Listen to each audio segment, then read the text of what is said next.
That's right. That's right. I'm Joel D in the place to be. It is 21 next time, everybody. Thanks for being here with us. Hopefully you have liked and subscribed, share this with a friend and say, you know what? I like when they just talk about the news a little bit. It's kind of nice just to talk about the news and just have this little sliver where they just tell you this, they tell you that. No. We're just going to hang out and talk about it. We have some things to talk about. Let us get to it. Sinkhole in Palmyra. Stop me if you've heard this one before. Yeah, it's an area that has sinkholes before. We don't know how bad this one is yet, but it has closed down portions of 422, and we know that is a busy street. Thousands of people going over there every day, so they have a big detour in place. PennDOT is taking a look at that tonight. They needed to actually get to this location. The part that is on the surface, not that big, but they know better. And so when things are up there, that guy's talking about it, yeah. When there's enough of one, they have to cut off everything, give it some space and time, and then they dig underneath and start seeing what's happening. There's so many there that one of the bars is called the sinkhole, and it's going to lead to one of those who's on first jokes. You know, you say, so we're going to go to the sinkhole. Okay, get me a drink. What are you talking about? Give me a drink at the sinkhole. Where are we going? The sinkhole. Who owns it? I own the sinkhole. How can you own the sinkhole? The sinkhole's in the middle of the street. Well, I own the sinkhole. It's the name of the place. Years ago, I went to this bar I was in Toronto, and I was going to this bar. I wanted to go out to a bar, and the guy says, we're going to go to my apartment. And I go, I want to go I'm in Toronto. I want to see the place. I want to go out and do things. He goes, go to my apartment. It'll be a great time. So I'm upset. I think we're just going to go to somebody's apartment. We get there, the name of the bar, my apartment. Haha, there you go. There was a place called Who Cut Your Hair? That was the name of the place. Who Cut Your Hair? Rhetorical. Anyway, back to this. Somebody owns the sinkhole bar, and they're a little more popular tonight because of a sinkhole in Palmyra. Detour in place, and that is that. We're moving on to the next story here. So a blockbuster, or at least it seems like it could be one of those bombshell books, gets released tomorrow. Jake Tapper, one of the authors, Jake Tapper of CNN, he's catching some heat. Like, if you knew this stuff, how come you didn't tell us beforehand? He says, we didn't know it all. We're learning more, and now we're reporting it. It's basically about what the situation with Joe Biden and how bad was his mental decline and maybe his overall health while he was still in office. And how come the information didn't get out? Well, part of the story is actually Josh Shapiro, who you're seeing here.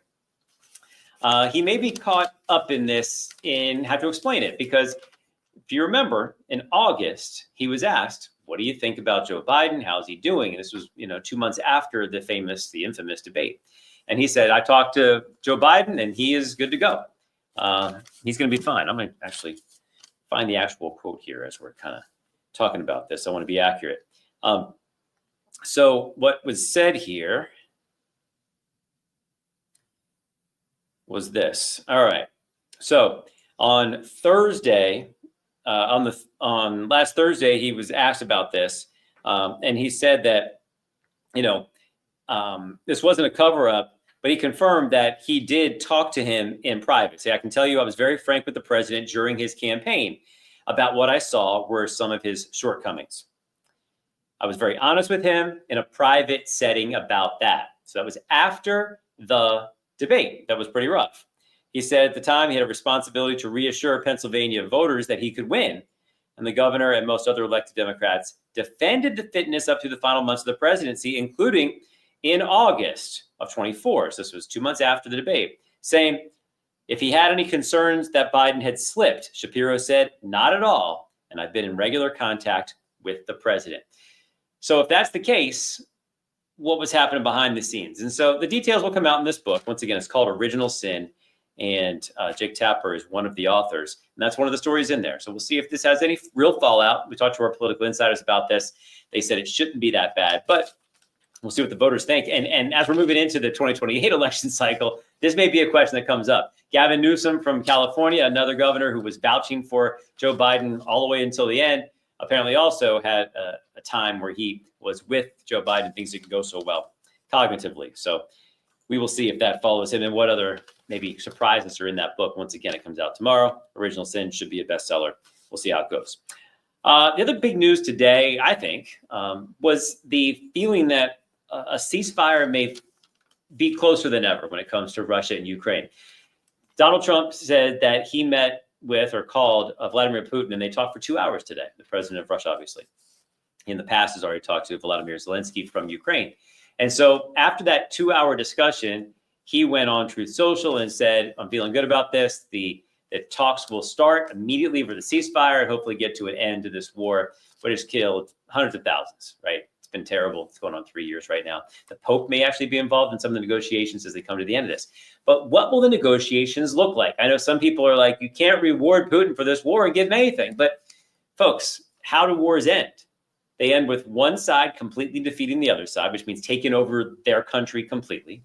Or there's some sort of negotiation and you agree to stop fighting and you have to give up something from both sides. And that's how it ends. What's going to likely happen here? We don't know, but we actually look to the past to find something out. Here's a piece we put together when we found another war that seems similar enough. Take a watch. In an effort to see how the war in Ukraine may end, historians are starting to look to the past and look to the north. Back in 1939, Russia invaded another neighboring country, Finland. Called the Winter War, the outnumbered and seemingly overmatched Finns held their own for months after Russian leaders thought the invasion would only last weeks. The weather favored the Finns, who had ski troops and winter camouflage. The Soviets had neither. At the end of the war could give us the best clues to what Russia might want before the attacks in Ukraine stopped. Finland gave up nearly 10% of its southern territory, including important land near their southern ports. Could Russia be looking for a similar concession this time from Ukraine? Maybe like Crimea, Luhansk, or Donetsk, the latter location once again with a southern border on the water. Just as Finland remained neutral for years, Ukraine would likely have to pledge to not join NATO. More than 100,000 soldiers died in the Winter War. It's not a blueprint for peace, but perhaps a peek into the old Russian playbook. Okay, so what would this mean? Seems like they're going to have to give up some land. Crimea is something that has been basically Russian since 2014. No one's even disputing that. There was talk at one point of the war that Zelensky wanted everything back. It looks like that would not be on the table. And how much land they actually get, what happens in those border spots, will there be peacekeepers there and a military presence from NATO, if not officially NATO or something? You'd think that Ukraine is going to have some sort of protection, or else why would they continue with this and go forward with the treaty? So it'll be interesting where it goes, but that is an interesting and comparable, I think. If you look at Finland, it's another neighbor, it's another invasion, and that is the region that we're pointing out. Donetsk and Luhansk really could be the spot they have to give up in this scenario to find peace. And then that border we'll figure it out. But one of the problems for Russia has been southern ports to get things going and move things around. So they would love to have that area as part of the reason for their invasion, I believe. Plus, they think that some of that land is theirs. We have another video we're going to show later this week, how this entire thing goes back centuries, how long they've been arguing with each other and fighting each other. It's been awful. So we'll see if this is, a peace to an end. But what do you have to give up? That's how these wars end. People give up stuff, and then you call it a day. That could be the spot. So thanks for highlighting that, Isaac, who's helping us put this together. Hey, let's go on to our next topic. In Lower Paxton Township, Dauphin County, there's a honey thief who's brazen, who knows they're on camera. Look at this. So this is one of those things off to the side of the road. They sell stuff, and they're counting on just you being a good neighbor, and you put your money in there. It's a lockbox, and then eventually they come and clear the lockbox. Even says you're going to be on camera. This person doesn't care. We're not going to show you the part where they actually flick off the camera and give it the finger because they know they're on, but they didn't care, and they know they're not going to be seen. This is one of those cute things. I'm just going to say it from this area, Central PA. There's a lot of trust. People trust their neighbors, the honor system. There's this little tiny thing there that is this small little lockbox that obviously can be opened very easily like that. Here he is, yeah, flipping off the camera. I see you, you see me, didn't care. So stealing the money out of there, how much can it be? Who knows, but easy pickings for this person who wore a mask, went in there, stole the money. And they said they want to keep this going, but they're not going to be able to if this continues. There's a lot of little things like this. Some aren't even lockboxes. The money is just wide open sometimes, and they just count on people leaving the money and not taking it. This time it got taken. So, oh well. Somebody you can depend on to not take your money or your time, that would be Tom Russell. And we count on you. We count on you to give us the latest buzz. I was waiting for that. Yeah. You're like a busy bee in the newsroom. I'm wearing the yellow today to go with that, obviously. Look over there. Wait, over there. Look at that. All right. Here's the deal, Joel. Dude, got one more nice day.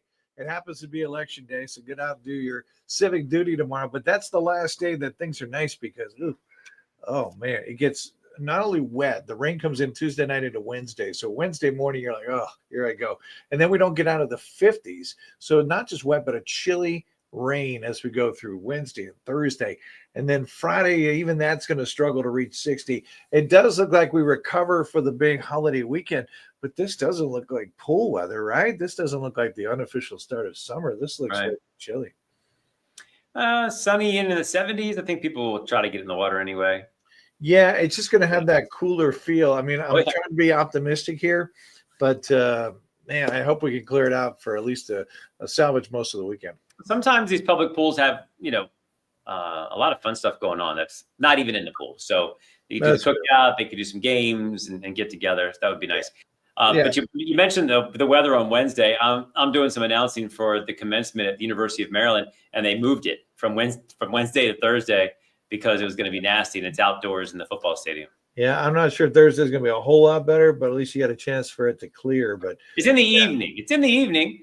So I know, but I mean, it's no fun when it's chilly, and even if it's not raining, it's damp and cool. oh well, they're gonna be so happy with and relief from That's right. graduating. You're graduating, right? The sense of euphoria. They won't care. Right. They won't care. They won't care. You got it. All right. Happy graduation, all the Terps like you. Yep. I'm gonna see all those eager beavers. I'm probably gonna hire a few of them and bring them back home. Okay, sounds All right, good. man. See ya. All right, folks. Thanks for watching. This is 21 Next on your Monday. Hey, we almost got through Monday. How about that? We'll see you on the news in a little bit. Share this with a friend. Just consider this our little hangout. We just hang out and talk about the news. That's the way we want to do it here on YouTube. See your phones, friends, phones. Use your phones, your emails, your whatever. Bye.